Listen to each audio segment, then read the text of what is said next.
Jadi saudara, pagi hari ini kita akan memikirkan tema yang sudah ditetapkan oleh gereja ini, yaitu identitas sejati dari umat Allah.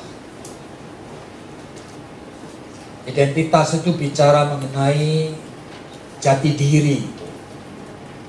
Jadi jati diri yang sejati, yang seharusnya ada dalam kehidupan kita sebagai orang Kristen, sebagai umat Allah. Saudara, saya percaya sekali Alkitab ini berbicara banyak hal mengenai masalah apa yang sebetulnya Tuhan mau. Dan itu sebetulnya menjadi jati diri kita ini. Di dalam Roma pasal 8 disebutkan bahwa pada akhirnya itu mau diapain sih kita oleh Roh Kudus. Setelah kita diselamatkan, mau dibawa kemana kita ini oleh Roh Kudus. Nah, di sana itu diberikan satu statement bahwa semuanya sedang dibentuk untuk menjadi serupa dengan gambar anaknya. Berarti sebetulnya yang Tuhan mau adalah supaya kita ini mempunyai jati diri, tanda petik, menjadi makin serupa dengan Kristus Yesus sendiri. Di dalam Filipi pasal yang kedua disebutkan, hendaklah kamu menaruh pikiran dan perasaan seperti Kristus. Jadi seharusnya kita ini juga mulai diubah. Pikiran kita ini bukan hanya berpikir untuk diri sendiri. Perasaan kita juga bukan merasa sesuai dengan natur kita, digerakkan oleh insting dan kebutuhan kita. Tetapi perasaan sama seperti Kristus sendiri rasakan. Jadi kalau saudara hidup di dalam kehidupan rumah tangga yang kurang happy misalnya, melihat akan suami atau istri yang seringkali melukai hatimu, nah, hendaklah kamu berpikir dan merasa sama seperti Kristus. Sehingga melihat suamimu yang terjerat akan dosa, nah, justru dengan pikiran Kristus yang menaruh belas kasihan. Jadi bukan seorang yang sedang merasa dirugikan, yang merasa saya ini harus membalas kesalahan suami saya yang melukai saya ini. Tetapi hendaklah engkau mempunyai pikiran sama seperti Kristus. Dan engkau merasakan sama seperti Kristus. Bagaimana manusia itu ditenggelamkan dan dijerat oleh dosa-dosanya. Jadi dengan sikap itulah saudara itu hadir sebagai anak Tuhan. Dalam hubungan dengan suami, istri, anak, orang tua, mertua, rekan-rekan, teman, dengan dunia ini. Ya, saudara berpikir dan merasa sama seperti Kristus. Jadi ini merupakan suatu yang penting sekali, yang pada minggu-minggu sengsara dan Paskah yang baru lalu, saudara pasti mendengar, membaca bagian-bagian tertentu dari Alkitab. Saudara, kalau kita itu baca lagi, saudara kadang-kadang heran sekali, sama seperti misalnya Paulus katakan dalam 1 Korintus pasal 15 ini. Kalau Kristus tidak dibangkitkan, sia-sialah imanmu. Lalu dia mengatakan kalimat seperti ini, maka binasa juga orang yang mati di dalam Kristus. Orang ini siapa? Pasti orang-orang Kristen. Kenapa Paulus mengatakan seperti itu? Binasa juga orang-orang yang mati di dalam Kristus. Jikalau hanya di dalam hidup ini saja kamu menaruh pengharapan kepada Kristus, kamu adalah orang yang paling malang dari semua umat manusia. Saudara, saya mendengar ada seorang yang telepon saya sebelum hari Jumat Agung itu dan mengatakan, Pak Yakob, kalau Kristus sudah mengalahkan maut, Kristus sudah bangkit mengalahkan dosa. Kenapa saya itu menderita dan tidak ada habis-habisnya? Dia cerita suaminya nyeleweng dan sekarang berani sampai supaya melukai istrinya pada saat dia hubungan kelamin dengan wanita yang bukan istrinya itu, sampai di video, saudara. Dan videonya dikirimkan sama istrinya supaya mati sekalian. Bayangin, kejam sekali. Dia tanya kepada saya, Pak Yakob, gimana? Kalau Kristus sudah mengalahkan maut, mengalahkan dosa, kenapa saya sudah lebih dari 3 bulan di doa dan puasa dan dia tidak menolong saya? Saya menjawab dengan sederhana. Baca 1 Korintus 15. Jikalau kamu hanya dalam hidup ini saja menaruh harap pada Kristus, jikalau kamu berpikir Kristus itu datang untuk menolong persoalan hidupmu, kamu adalah orang paling malang.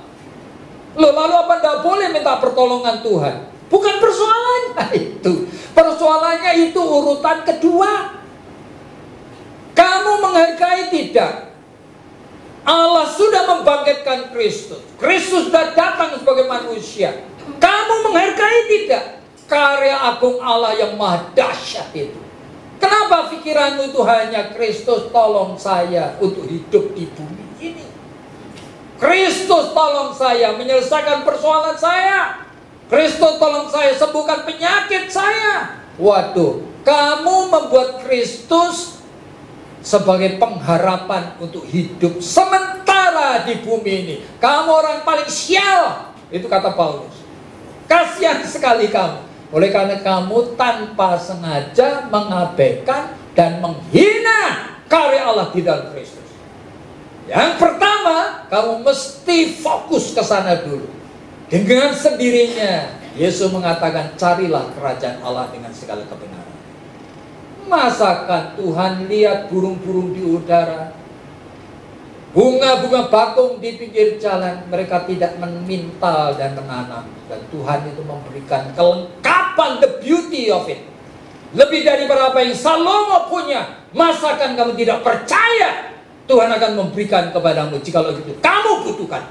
Tapi jikalau pikiranmu terus kepada dunia ini untuk hidup ini, kamu membuat Kristus yang mati itu menjadi percuma. Oleh karena dia itu hanya menjadi pengharapan untuk hidupmu sekarang ini. Nah, berpikirlah dengan pikiran Kristus.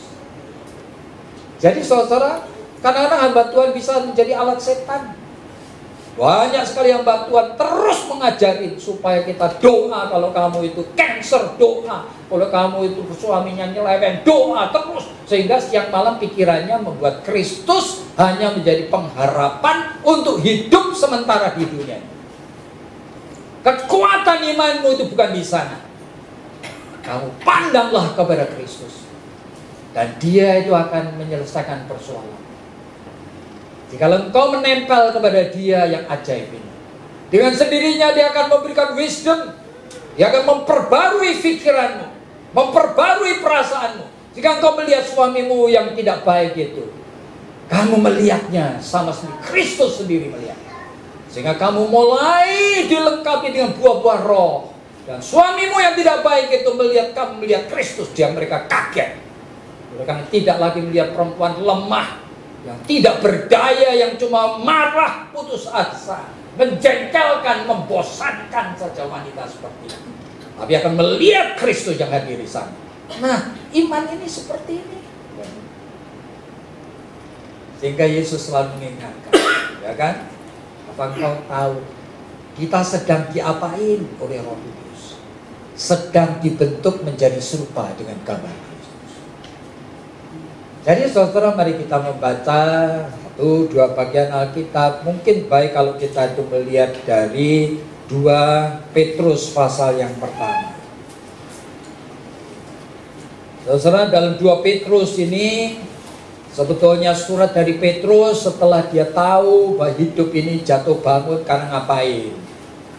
Oleh karena Petrus terus menerus yaitu pakai kekuatannya sendiri, pakai perasaannya sendiri, pakai pikirannya sendiri. Meskipun perasaannya, pikirannya ingin mencintai Yesus. Tapi aneh sekali, berkali-kali keliru, saudara-saudara. Pada suatu hari di dalam Matius pasal 16, Yesus kan tanya, menurut kata orang siapa sih anak manusia itu? Lalu orang menjawab ini itu, wah, Nabi Elia lah, Nabi apa? Lalu Yesus mengatakan, menurut kamu, siapa aku ini? Langsung Petrus spontan. Dan dia mengatakan, engkau adalah Mesias, Analah yang hidup. Lalu Yesus mengatakan, berbahagialah engkau Simon Petrus, oleh karena yang ngomong bukan kamu. Engkau mendapat anugerah untuk ngomong itu. Roh Bapakku yang ngomong melalui mulutmu. Nah, di atas iman yang dianugerahkan ini, aku akan membangunkan gereja. Lalu beberapa menit kemudian, Yesus mulai cerita anak manusia akan ditangkap, akan diadili, kemudian disalib sampai mati. Tiba-tiba Petrus yang cinta Tuhan itu ngapain?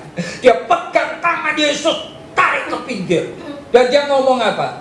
Tuhan, jangan sekali-kali ini terjadi padamu. Dengan kata lain, jangan sampai kamu tuh ditangkap, dihina, disalibkan. Yesus kemudian ngomong apa? Kamu iblis. Bayangin. Ini lahir dari apa? Petrus ingin mencintai Yesus. Perasaannya cinta Yesus, pikirannya cinta Yesus, keinginannya cinta Yesus. Tapi Yesus tidak mau begitu. Jangan memakai pikiranmu sendiri. Sehingga John Yesus mengatakan, kamu iblis, ayo menyingkirkan. Oleh karena kamu berpikir dengan pikiranmu sendiri. Jadi sadar. Berulang kali. Dan saudara, di dalam Lukas pasal 22 kalau kita bayangkan. Pada saat 3 kali Petrus menyangkali Yesus. Itu bukan ditodong dengan tombak atau pedang, saudara. Ini cuma ditanya, dan yang nanya itu bukan orang menakutkan, yang nanya itu pembantu, pelayan, mungkin babu atau kacung gitu loh. Iya, nanya, waduh, kamu itu pasti muridnya Yesus. Dia mulai sumpah-sumpah, saudara. 2 kali seperti itu. Lukas 22 itu mengatakan satu kalimat menarik sekali. 1 jam kemudian. Itu berarti ngapain? Ada waktu lama, oleh karena Yesus digebukin itu berapa lama? Mungkin 5 jam, saudara. Sampai habis darah tidak karu-karuan, saudara. Ada waktu selang 1 jam. Itu cuma Lukas 22 yang nyatet. 1 jam kemudian, seorang pelayan nanya sama Petrus lagi. Lalu Petrus sekarang ini bukan cuma sumpah, saudara. Dia mengutuki. Luar biasa. Mengutuki. Kalau aku sampai kenal, biar mati aku sampai 7 keturunan. Ngutuk-ngutuk dia. Ya, disebutkan saat itu Yesus dari jendela itu menyempatkan diri menengok kepada Petrus. Pada saat itu ayam berkokok yang kedua kali. Menangis. Dan dia tahu, you mau punya identitas Kristiani dengan kekuatanmu sendiri? Tidak mungkin bisa.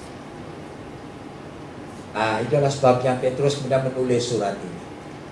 Ya, dalam 2 Petrus pasal yang pertama, mulai ayat yang ketiga, dia mengatakan karena kuasa ilahinya telah menganugerahkan kepada kita segala sesuatu yang berguna untuk hidup yang saleh oleh pengenalan kita akan Dia yang telah memanggil kita oleh kuasanya yang mulia dan ajaib. Dengan jalan itu Ia telah menganugerahkan kepada kita janji-janji yang berharga, yang sangat besar, supaya olehnya kamu boleh mengambil bagian dalam kodrat ilahi dan luput dari hawa nafsu duniawi yang membinasakan dunia. Justru karena itu, kamu harus dengan sungguh-sungguh berusaha untuk menambah kepada imanmu kebajikan, kepada kebajikan pengetahuan, kepada pengetahuan penguasaan diri, kepada penguasaan diri ketekunan, kepada ketekunan kesalehan, kepada kesalehan kasih akan saudara-saudara, dan kepada kasih akan saudara-saudara kasih akan semua orang. Sebab apabila semuanya itu ada padamu dengan berlimpah-limpah, kamu akan dibuatnya menjadi giat dan berhasil di dalam pengenalanmu akan Yesus Kristus Tuhan kita. Tetapi barang siapa tidak memiliki semuanya itu, ia menjadi buta dan picik karena ia lupa bahwa dosa-dosanya yang dahulu telah dihapus. Jadi dia menulis seperti ini. Sekarang kita mulai berpikir sekali lagi kepada topik kita.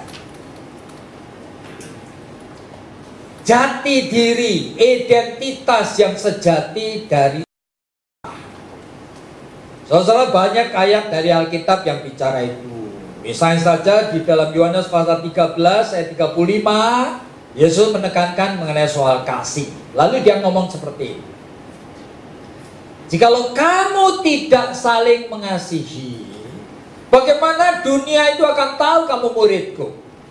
Itu berarti salah satu jati diri dari umat Allah adalah saling mengasihi. Tapi saudara, kita perhatikan bagaimana dengan keadaan kita sebagai gereja 2000 tahun sudah didirikan sampai sekarang yang itu tidak pernah menjadi kenyataan, saudara. Saya membacakan banyak sekali buku ini, saya kadang-kadang merasa kecil hati sekali. Oleh karena apa? Oleh karena realitanya, waduh, ini gereja ini bukan maju, malah mundur. Jadi sebetulnya Ellul itu seorang Prancis mengatakan dalam Subversion of Christianity, itu kalimat seperti ini. Sejak Konstantin yang agung, gereja ini terus merosot dan sekarang tidak pernah naik. Sehingga seorang Archbishop yang namanya William Temple itu pernah mengatakan, memang saya percaya betul ada gereja yang disatukan dengan ikatan kasih Kristus. Dia mengatakan kalimat ini, I believe in the Holy Catholic Church. Gereja yang satu, yang utuh, saling mengasihi. I only regret that it doesn't exist. Aku percaya ada gereja yang utuh seperti ini. Aku cuma menyesal aja bahwa itu tidak pernah ada. Nah, ini William Temple itu mengamati sebagai seorang Archbishop Anglikan. Waduh, dia melihat tidak pernah gereja itu bisa saling mengasihi antara gereja satu dan gereja lain.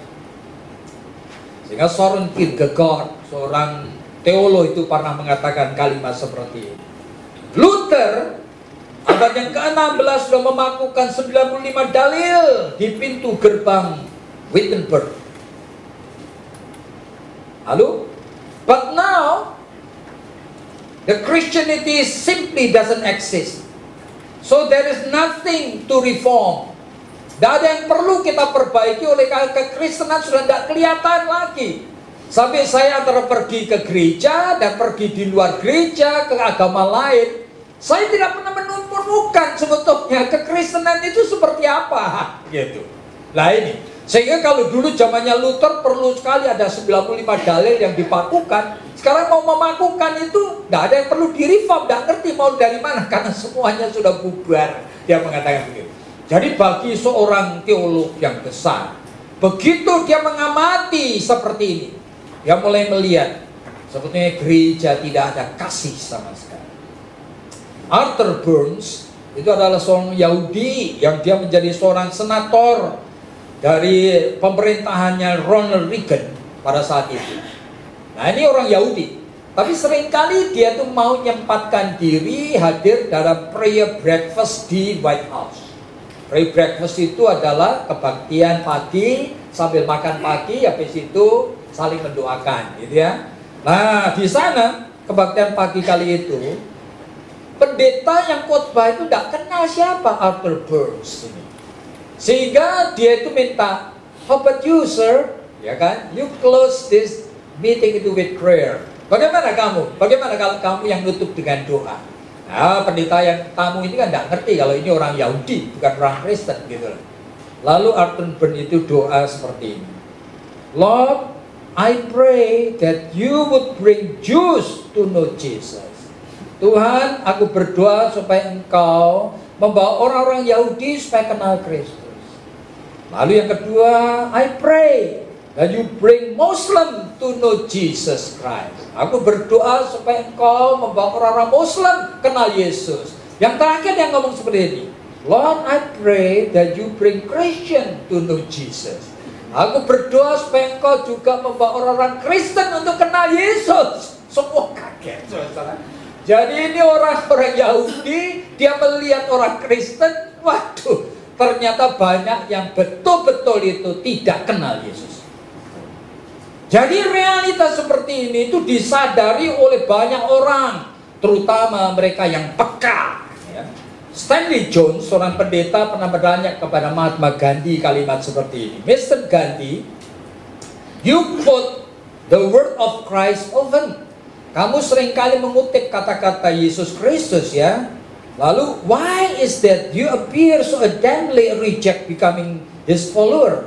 Tapi kenapa kok kamu setara jelas sekali bahwa kamu itu rasanya menolak untuk mau menjadi murid Yesus? Lalu jawab Gandhi seperti ini. Oh, I don't reject Christ. Aku tidak pernah menolak Kristus. I love Christ. Aku mencintai Kristus. It is just that so many of you Christian are so unlike Christ. Aku cuma merasa bahwa begitu banyak orang Kristen yang tidak ada miripnya sama Kristus.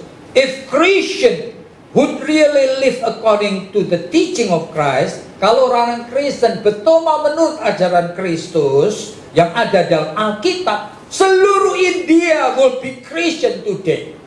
Kalau sampai orang Kristen betul mau menerapkan ajaran Kristus, seluruh India jumlahnya gede itu akan menjadi Kristen. Setelah mendengarkan hal-hal ini, salah satu aspek saja, yaitu kasih dari Kristus. Apa hadir di dalam jiwa kita? Lalu saya kemudian pada saat ngomong ini dalam detik yang sama, saya tiba-tiba sadar, masa sih Pak Yakub Susada ini fair? Jikalau melihat akan realita ini lalu menyimpulkannya begitu. Nah itu artinya apa, saya cukup fair jikalau saya mengatakan begini. Jadi kalau tidak ada sebetulnya tanda-tanda orang-orang Kristen hidup dalam kasih Kristus, maka sebetulnya ini merupakan suatu kegagalan dari Christianity. Oh, saya harus fair. Oleh karena saya mulai tahu sebenarnya, kalau kita bicara identitas sejati, ini bukan Tuhan memberikan kepada kita prinsip-prinsip A, B, C, D. Kamu hidup dalam prinsip itu apa enggak? Kamu tidak hidup dalam prinsip itu, kamu tidak patut disebut orang Kristen. Wah, kalau seperti itu, Tuhan Allah kita ini Allah yang berpikirnya dialektik. Nah, saya tidak fair. Ayo saya, coba nggak ngerti ini maksud saya ya. Jadi kalau sampai Tuhan Allah kita adalah Tuhan yang memberikan prinsip A, B, C, D, E, F, G. Nah, kalau kamu tidak hidup dalam prinsip itu, kamu tidak pantas disebut orang Kristen. Kalau seperti itu, maka Tuhan Allah ini adalah Allah yang cara berpikirnya hitam putih, dialektikal. Dan ternyata Alkitab tidak kayak gitu. Nah, saudara perhatikan. Jadi kita itu jangan terlalu pesimistik, lalu self-blaming, menyalahkan gereja, menyalahkan diri sendiri, puter-puter hanya menyelesaikan masalah guilty feeling. Saya rasa tidak benar. Jadi bagaimana kita? Identitas sejati dari umat Kristen. Yuk mesti tahu bahwa Alkitab itu penuh dengan ayat-ayat yang saudara harus mulai bisa integrasikan. Jadi jangan cuma 1, 2, 3 bagian ajaran, tapi semuanya. Saya ambil contoh aja. Ya, saya ambil contoh. Di dalam Lukas pasal 12, ayat yang ke-48, Tuhan Yesus mengatakan kalimat seperti ini. Kepada yang diberi banyak, aku akan menuntut banyak. Kepada yang diberi sedikit, aku juga tuntutannya sedikit. Loh, lah ini fair. Berarti Tuhan sebetulnya tidak memakai prinsip dialektikal tadi. Semua orang sama, semua orang harus bisa mencintai, semua orang itu harus hidup dalam kebenaran firman, semua orang harus obedient menurut firman Tuhan. Ternyata tidak begitu. Tetapi saudara mesti waspada. Nah, kita waspada. Tuhan tetap dealing dengan kita itu sesuai dengan kondisi kita. Makanya beberapa waktu yang lalu, mungkin tahun yang lalu, saya sudah katakan, ya kan? Ternyata manusia itu bisa dibagi dalam 7 fase. Nah, ini James Fowler itu seorang dari Emory University. Dia sadar sekali, iman Kristen tidak bisa diukur, tapi strukturnya, jiwa manusianya bisa diukur. Nah, jiwa manusianya menampung imannya bisa diukur. Nah, itulah maka dia mulai menemukan ternyata orang Kristen bisa dibagi dalam 7 macam. Yang pertama, ada yang jiwanya sangat sederhana sekali. Barangkali lahir dari keluarga yang gak karu-karuan, yang dysfunction, yang tidak bisa memberi pendidikan yang baik, tidak jadi model yang baik. Jadi dia jiwanya itu disebut undifferentiated faith. Nah, orang ini datang gereja dan gak ngerti apa yang dia mau. Pada saat mulai khotbah, dia mulai tidur. Atau terus-menerus dia pegang HP, uti-uti. Barangkali dia lihat akan apa, buletin, dia pegang-pegang. Gak ngerti ngapain dia. Jadi sebetulnya tujuan ke gereja apa? Undifferentiated. Dia gak ngerti. Tapi nanti minggu depan datang lagi. Minggu depan datang lagi. Masa saudara akan mengatakan dia pasti masuk neraka? Nah, ini yang Yesus mau katakan. Ya kan? Oleh karena apa? Kepada yang diberi banyak, dituntut banyak. Cuma kita tahu enggak diri kita ini siapa? Dan apa yang terjadi dalam diri kita? Ini apa memang belajar mau responsif kepada panggilan Tuhan apa enggak? Nah, kalau undifferentiated faith, biasanya dia enggak begitu peduli. Nah, kalau ada di antara saudara-saudara yang undifferentiated seperti ini, sekarang Roh Kudus sedang mulai bicara kepada saudara, dan saya harap saudara mulai gelisah. Itu sudah apik kalau mulai gelisah, ya toh? Tapi kalau tidak gelisah, waduh, saya khawatir bahwa saudara tidak akan bakal ada perubahan apa-apa. Roh Kudus tidak bekerja. Kalau Roh Kudus mulai bekerja, itu tandanya meskipun saudara belum dikenal oleh dunia sebagai orang Kristen yang baik, saudara anak Tuhan. Yang menilai saudara punya identitas Kristen Allah. Dunia mungkin tidak kenal, istrimu mungkin tidak kenal, keluargamu mungkin tidak kenal. Tetapi kalau ada Roh Kudus, mulai gelisah, saudara. Ya, kalau itu level dari struktur mulai naik sedikit, nah, Fowler mengatakan intuitive projective faith. Jadi bukan undifferentiated, sekarang intuitive projective. Berarti ngapain? Dia sekarang ini sudah intuisinya sudah mulai responsif. Jadi kalau ke gereja ditanya, ada senengnya dia. Habis, ya kan? Suasana gereja itu aku senang. Ya, gedungnya ada AC-nya. Nanti dengan puji-pujian aku senang. Dan juga habis itu ketemu teman-teman, aku senang. Barangkali mungkin papa mamaku juga ke gereja itu, aku senang gitu loh. Plus nanti habis kebaktian dikasih snack gratis lagi, aku senang. Belah. Ada senengnya. Nah, sekarang ada senengnya. Ini intuisinya, saudara-saudara. Kalau khotbah ilustrasi lucu-lucu, aku senang. Nah, sudah. Alasannya apa saja, tapi membuat you stay. You stay. You tinggal. Dan you repeat. Nanti minggu depan datang lagi. Datang lagi. Masakan orang seperti ini, meskipun belum punya kerinduan belajar firman Tuhan, belum punya keinginan untuk tahu banyak mengenai Tuhan Yesus, apakah dia dicemplungkan ke neraka? Masa sih? Nah, ada orang seperti itu di sini. Nah, sekarang kalau Roh Kudus sudah mulai bicara dan orang itu mulai gelisah, saya ini kok kurang baik ini. Itu tandanya saudara sebetulnya itu anak Tuhan. Tuhan dealing dengan kamu berbeda-beda. Jadi identitas sejati dari setiap orang sebetulnya menentukan Tuhan sendiri, bukan orang lain. Orang lain belum lihat ini. Nah, kalau sekarang strukturnya lebih baik sedikit, ya kan? Undifferentiated, intuitive. Sekarang yang ketiga, mulai mythical literal. Ini mulai dia betul tahu ngapain dia perlu menyembah Allah. Oleh karena apa? Ada maunya. Sehingga literal sama Fuller ditambah dengan mythical. Myth. Itu artinya ada tingkah laku yang tidak biasa. Tapi tujuannya sebetulnya apa? Dia tahu dia menyembah Tuhan, dia ada untungnya. Jadi kenapa ke gereja? Ya aku nanti kalau sakit doa sama siapa? Aku kalau doa supaya dapat mantu yang baik, aku minta siapa? Aku doa bagaimana kalau usahaku supaya maju, minta sama siapa? Ya Tuhan, Tuhan. Tapi Tuhan ini sebetulnya masih dimanipulir oleh dia. Dia sebetulnya belum mau kenal Tuhan Yesus apa adanya. Cuma dia pengen, ya kan, punya pegangan kalau ada kesulitan minta siapa. Maka isi doanya semuanya permintaan. Ini orang level mythical literal. Nah, orang ini belum ada keinginan baca Alkitab. Alkitabnya kalau saya lihat di rumahmu, Alkitabmu itu masih baru, lengket-lengket, tidak dibuka-buka, saudara. Nah, jadi orang-orang seperti ini, tapi dia tiap minggu datang gereja, dan tiap hari dia doa, cuma doanya itu mythical. Dia pikir, nanti kalau aku kena cancer, kena apa? Doa puasa, mythical. Supaya ngapain? Ya Tuhan akhirnya bawa, akhirnya kasih saya.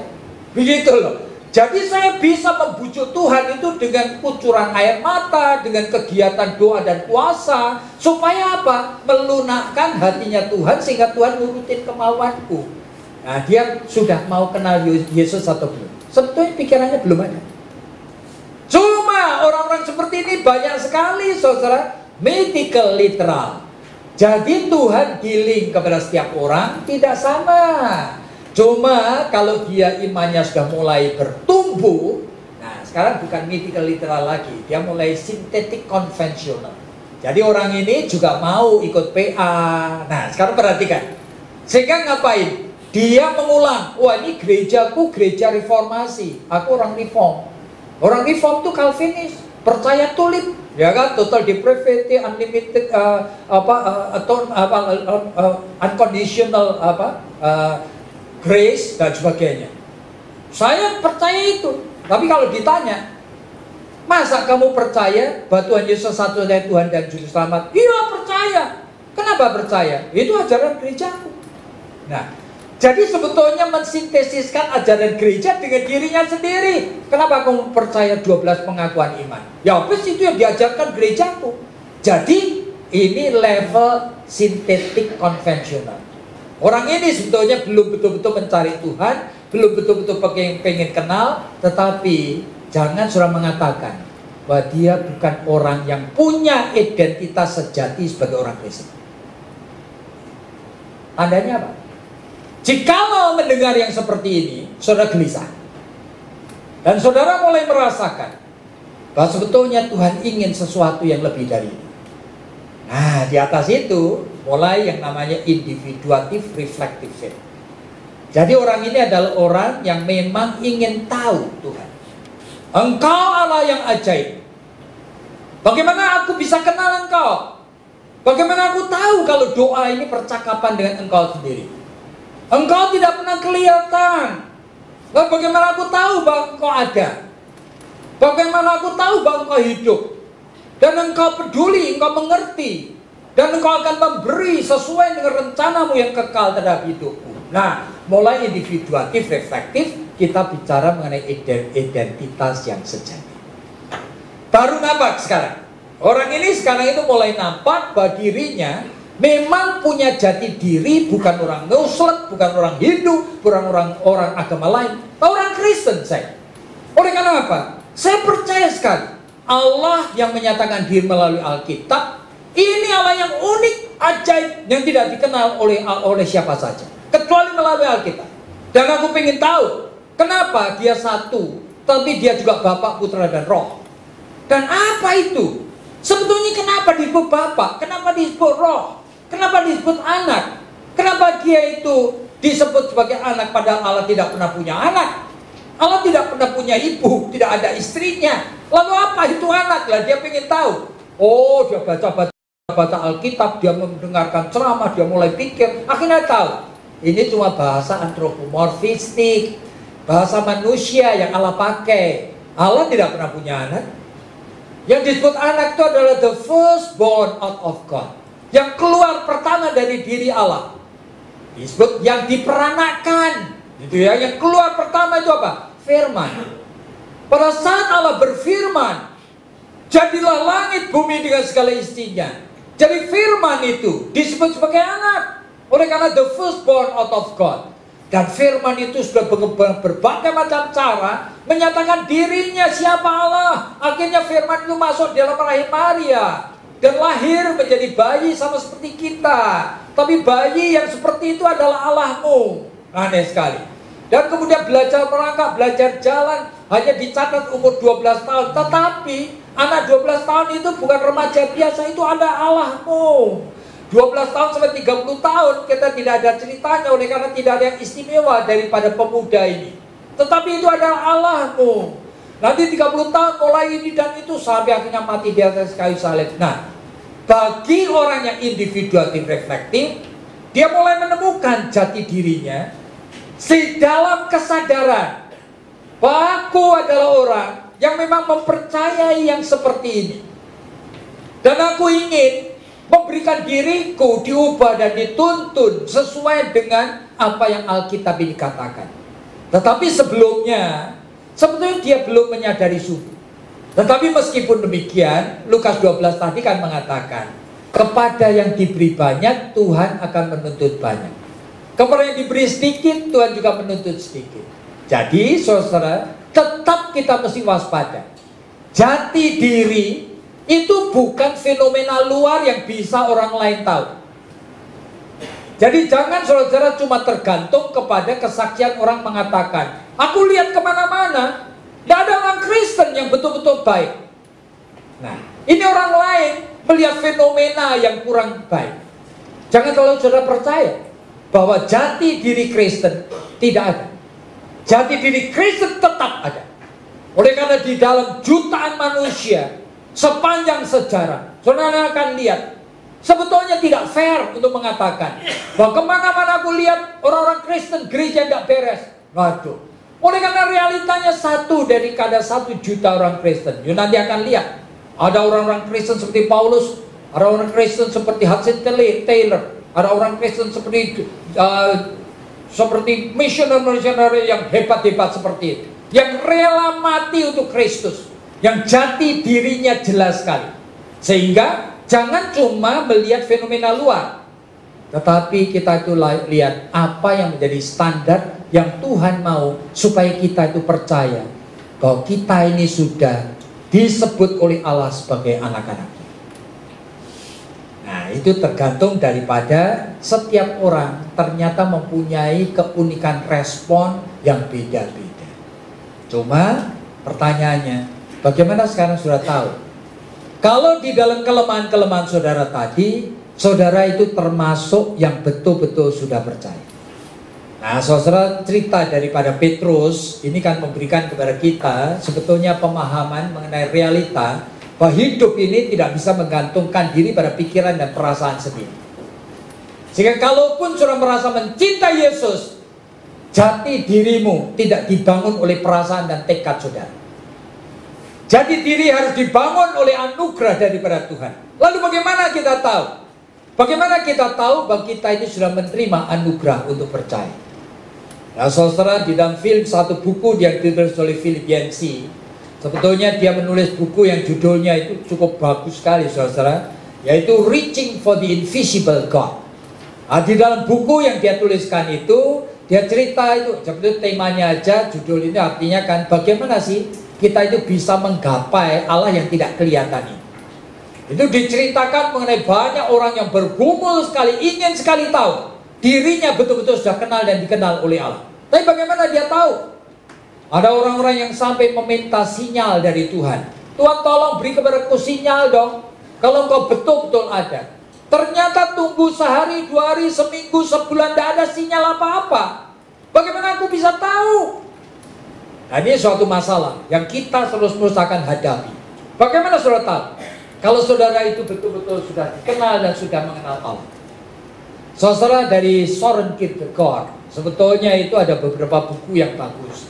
Meskipun teologianya saya tidak selalu setuju, tetapi dia mengatakan dalam salah satu bukunya itu kalimat yang baik sekali yang saya senang. Dia mengatakan kalimat seperti ini: Allah itu tidak bisa dikenal. 5 senses kamu itu tidak bisa menyentuh dia. Allah tidak bisa dikenal.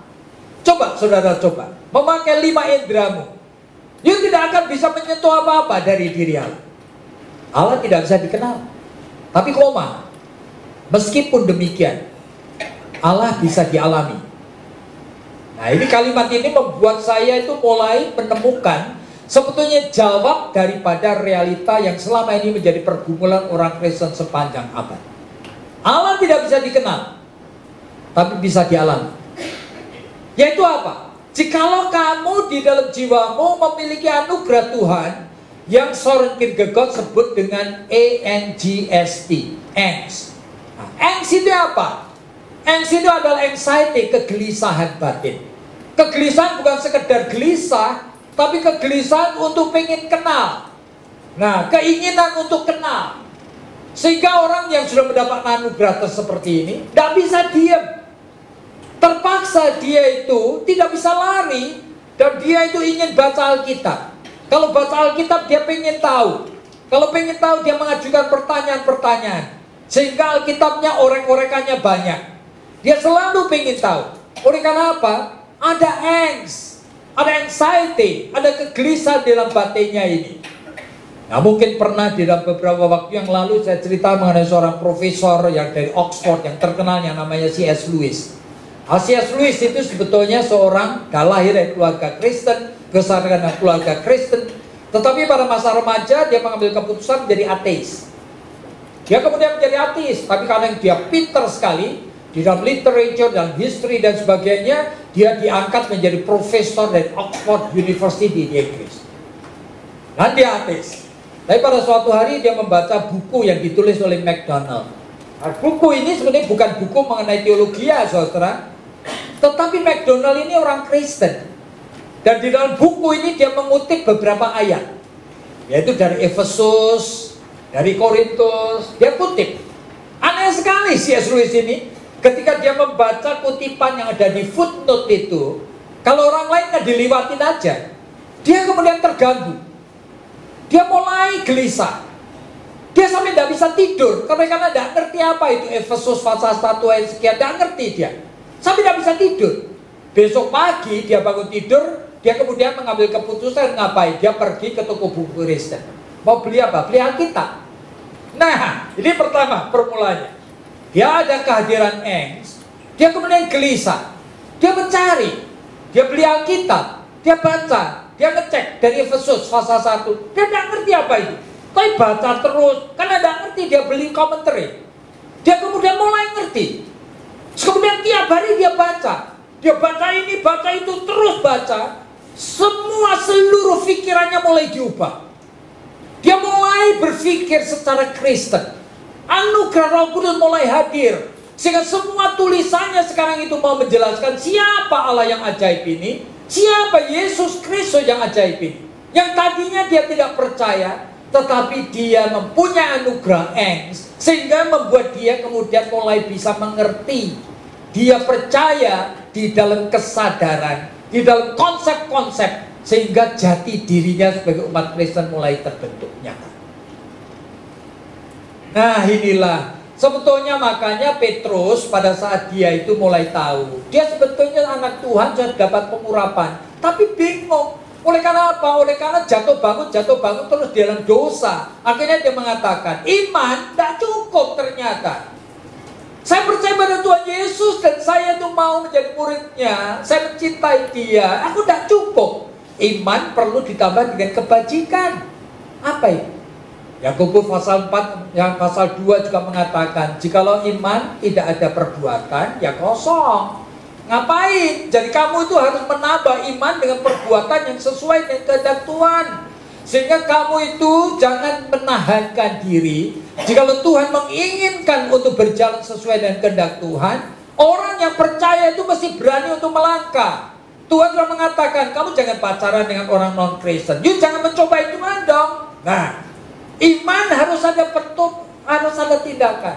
Kamu anak Tuhan, jangan melangkahi Tuhan, saya akan menanamkan modal di kota Anu. Yakobus pasal 4 mengatakan begitu. Siapa kamu? Kamu mesti minta pimpinan Tuhan dulu. Sehingga ngapain? Sehingga nanti Tuhan akan menuntun langkah-langkah hidupmu dalam bisnis, di dalam segala sesuatu. Jadi iman ditambah dengan perbuatan. Oleh karena Alkitab mengingatkan kepada kita, ya toh? Iman tambah perbuatan yang sesuai dengan kehendak Tuhan. Tapi kemudian Petrus menemukan iman tambah perbuatan tetap tidak cukup. iman tambah perbuatan perlu sekali tambah dengan pengetahuan. Loh, jadi perlu supaya kita tahu. Oleh karena tidak semua perbuatan baik yang kita pikir baik sesuai dengan kehendak Tuhan. Iya, C.S. Lewis tadi sampai mengatakan kalimat seperti ini. Virtue which is unchecked is more dangerous than blatant evil. Kebaikan, tapi kalau tidak pernah dicek, bisa lebih berbahaya daripada kejahatan yang belak-belakan. It's more dangerous. Iya, sehingga kita harus tahu di mana sebetulnya kebaikan yang Tuhan mau kita lakukan. Oleh karena itu, iman perlu ditambah dengan kebaikan ditambah pengetahuan. Tapi iman, kebaikan, pengetahuan juga tidak cukup, dia mengatakan. Iman, kebaikan, pengetahuan perlu ditambah dengan penguasaan diri. Jadi pengetahuan yang banyak itu bisa bahaya. Saya pada suatu hari itu pergi ke suatu gereja yang besar, saya lihat di buletinnya sampai kaget saudara. Oleh karena apa? Gereja ini dalam satu minggu barangkali ada 4-5 kali ceramah, ada KKR, ada waduh. Hebat sekali ya. Saya pikir gereja ini adalah gereja diberkati dan gereja yang berkembang, gereja yang pasti sehat. Tapi begitu saya membaca bagian daripada 2 Petrus, saya tahu gereja seperti ini justru tidak beres, saudara. Oleh karena apa? Oleh karena firman Tuhan itu adalah benih yang kalau jatuh ke tanah perlu waktu untuk pecah dulu, waktu untuk mulai keluar akarnya, waktu untuk keluar tunasnya. Ya, kalau enggak, benih yang bagus jatuh ke tanah, nanti sudah sore dapat benih lagi yang bagus lagi, besok dapat benih yang bagus, lusa dapat benih lagi yang bagus. Kapan bisa diberi kesempatan untuk itu? Jadi pengetahuan yang baik, indah mengenai firman Tuhan begitu terlalu banyak justru akan mematikan. Makanya iman ditambah dengan kebajikan, kebajikan ditambah pengetahuan, pengetahuan tambah penguasaan diri. Dan itu pun perlu ditambah lagi ketekunan. Oleh karena apa? You mau mencoba seperti tadi, you tidak tahu bahwa sebetulnya satu orang yang sudah mulai mencintai firman Tuhan seringkali addicted. Makanya Soren Kierkegaard lagi itu mengatakan kalimat, ada 3 macam orang Kristen. Orang Kristen yang paling rendah adalah orang Kristen estetika. Orang Kristen lebih baik, orang Kristen etika. Orang Kristen yang paling baik, orang Kristen religius. Lalu dia mengatakan, orang Kristen paling rendah itu estetika. Contohnya pendeta-pendeta katanya. Waduh. Betul dia mengatakan begitu. Kenapa dia mengatakan begitu? Oleh karena pendeta-pendeta adalah kumpulan orang yang paling mencintai firman, merenung-renung siang malam, tapi tidak pernah melakukan. Jadi dia cuma menikmati toh. Nah, bisa menjadi addicted dan bahaya sekali. Firman yang seharusnya memberi kebebasan sekarang menenggelamkan dia. Makanya Petrus mengingatkan, iman tidak cukup. Iman tambah kebajikan tidak cukup. Iman tambah kebajikan tambah pengetahuan tidak cukup. Iman tambah kebajikan, pengetahuan tambah penguasaan diri tidak cukup. Tahu perlu lagi ketekunan. Ini pun tidak cukup. Oleh karena apa? Mau betul membangun identitas yang sejati. Petrus sangat sadar. Mematikan natur dosaku menurut firman Tuhan, ternyata itu merupakan proses yang panjang. Sehingga iman tambah pengetahuan terus, tambah lagi kesalehan. Itu pun masih tidak cukup, tambah lagi mengasihi akan saudara seiman. Baru kasih Kristus itu hadir di dalam hidupmu. Jadi satu pihak, saudara, kita mengambil kesimpulan apa? Identitas sejati bukan orang luar yang lihat. Saudara dan saya bisa levelnya di bawah. Tidak apa-apa. Karena apa? Tuhan memperlakukan kita sesuai dengan kondisi kita. Cuma saudara jangan lalu berpikir karena aku memang lahir dari keluarga yang kurang baik, sehingga imanku itu iman yang seperti ini, Tuhan akan memaklumi. Tidak bisa begitu. Oleh karena apa? Tuhan memberi anugerah supaya gelisah, sehingga iman yang seperti itu seharusnya tidak mandek. Dan saudara ingin naik. Jadi identitas yang sejati orang Kristen di mata Tuhan, saudara adalah anak Tuhan yang sejati jikalau saudara meresponi akan dorongan Roh Kudus. Mulai gelisah, ingin maju, ingin memperbaiki. Sama seperti siapa? Petrus. Sehingga makin lama si aku ini gak aku percayai lagi. Dan aku akan mulai melengkapi diriku. Sehingga makin menjurus kepada apa yang Tuhan mau. Aku sedang dibentuk menjadi serupa dengan gambar Kristus Yesus. Satu pihak, kita juga boleh mengerti bahwa Tuhan tidak menuntut sama. Tetapi pihak yang lain, Tuhan menginginkan supaya identitas kita yang sejati betul-betul kita responi dan kita bangun dengan pertolongan dari Roh Kudus. Jadi saudara dan saya termasuk orang Kristen sejati atau tidak? Orang lain tidak tahu. Tetapi saudara sudah tahu. Jikalau saudara mulai responsif, kita tidak membuat Roh Kudus itu menjadi pasif. Tapi saudara akan meresponi supaya hidup ini mulai ada tahapan-tahapan. Nah, mudah-mudahan sama seperti Petrus, kita juga makin serupa dengan gambar Kristus. Ya, Tuhan memberkati, dan kita tunduk kepala dan kita berdoa. Tuhan, kami tahu kami semua lemah iman. Dan kami tahu orang lain kadang-kadang itu merasa kami bukan orang Kristen yang baik. Bahkan seringkali kami menjadi batu sandungan oleh karena kelemahan kami. Tetapi kami tahu Engkau Tuhan secara ajaib sedang menolong kami. Dan Engkau menuntun kami supaya kami memasuki proses sehingga identitas kami menjadi makin lama makin menjadi nyata, menjadi seperti apa yang Tuhan kehendaki. Tuhan berkatilah, biar kami semua betul-betul ingin mempunyai identitas seperti apa yang Tuhan mau. Dengar doa kami Tuhan. Dalam nama Tuhan Yesus kami sudah berdoa. Amin.